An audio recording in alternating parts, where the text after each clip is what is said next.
Beautiful. Written by RarityEQM. It was a fine autumn day, and the wind trickled past, whispering with it a sweet, succulent scent of crisp, ripe fruit. The apple family orchard at its finest. Applejack drew in a breath, holding it in her lungs like it were food for her soul, before she let it out in a quiet sigh. The air, the trees, the orchard itself, it always tasted so much like home. It tasted comforting, wholesome. She smiled inwardly at the tender feeling that the scent sparked inside of her, and flickered an ear at the sound of hooves approaching from behind. She'd been surprised when Rarity had asked to come along the day's harvest. Normally, the prissy pony wasn't terribly keen on things like chores, or farms, or dirt, or outside, but Applejack was never one to turn down the company of a friend, and so the two had spent the day harvesting apples. When Applejack had spent the day harvesting apples, Rarity had spent the day under various trees with a sketchbook in hoof, and a pencil furiously scratching at the pages. Something about fall fashion and red, greens, and browns, she'd said.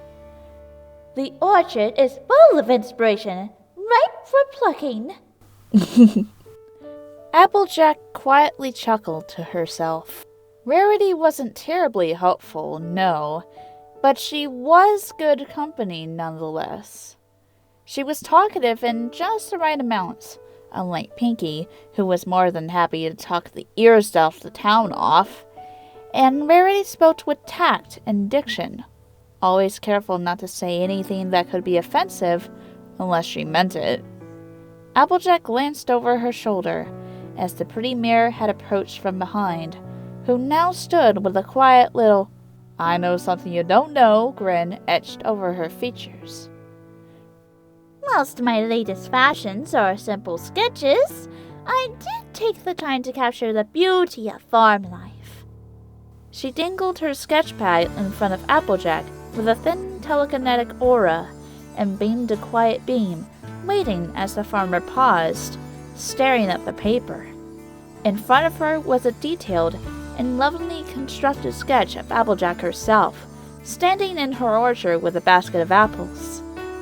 Aw, that's... Applejack trailed off, finding her words dying in her throat when she noticed a word under the sketch. Beautiful. The dirty sketch drained the smile from Applejack's face, and she turned towards the pretty mirror quietly. Thanks, Rares. She sighed and started on her way again, walking quietly through the orchard, and Rarity found herself hurrying to catch up. Problem, darling? Applejack waved a hoof dismissively and trudged forward, past the hovering sketchbook in front of her, as if the pages and sketches within offended her a great deal somehow. Ain't no problem, except maybe y'all's take on beauty. I think y'all been working too hard, Rares. Ain't nothing beautiful in that sketch. Dirty hooves, filthy hair. Ain't no type of beauty to be found there. Applejack said with a forlorn sigh. Ah! And yelped when she felt the magic grip of a unicorn firmly gripping her tail. Normally, this was a gesture that was slightly a few steps beyond rude in pony culture. Well, a few steps and several miles, really. Applejack stiffened and turned slowly, while Rarity sat down with a prim and proper sigh bubbling past her lips. Applejack, Rarity said quietly, twisting around until she and the other mare were nose to nose. A silence weaved in between them, the only sound around the soft rustling of wind through the orchard, before Rarity opened her mouth again, plucking each word carefully from the air. You are, quite possibly, the most beautiful friend I have," Rarity said softly, pulling the other pony into a warm hug. "I know," she continued, as Applejack's ears stiffened. "I know you aren't what Manhattan wants. The billboards and posters, the models and the fashion. A muscular mare that spends her day in the dirt providing for friends and family doesn't sell dresses in the big city. The newspapers and the magazines don't have mares with dirty manes, mud-caked hooves, and an appetite for life. But don't you dare let them fool you into thinking that the tiny hips, artificial lips, and fake bouncing backsides of impossible stereotypes are beauty. You've got beauty that shines like the sun itself, darling. And trust me, I know a fine shine when I see one.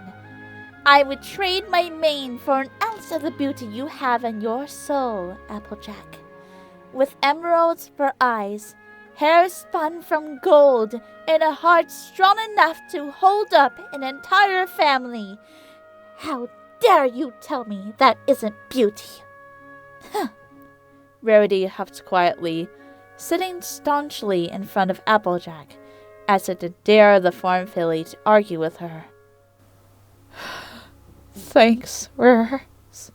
Thank you."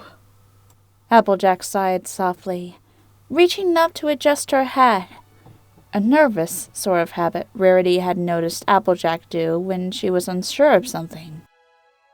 "It's just, working on the farm, saving the world, keeping up the crops. Ain't easy to find time to look for any reason to gussy myself up. So I don't. And after a while, you're okay with that. Don't need no makeup or fashion or pretty dresses. And after a while, you realize you ain't never gonna need none of that stuff. And that's okay too. But society said that stuff is what makes a mare pretty.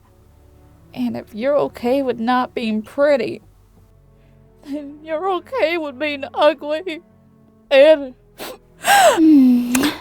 There is not a single thing about you that is ugly, Applejack. And as well as you know me, I should hope you would know I would never press my lips on something ugly. 'Tis a word I wish to never hear from you again in regards to yourself." The fashionista smiled quietly and promptly grasped her sketchbook and turned sharply on her hooves, leaving Applejack standing on the path, stunned and wide-eyed. "Come along, darling. You've apples to pick, and I've sketches to sketch. We're losing Celestia's son!"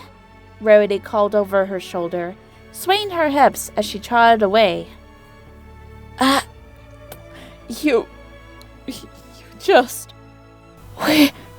Applejack sputtered, but Rarity had already wandered off to the next row of trees, leaving Applejack confused and stunned, but smiling.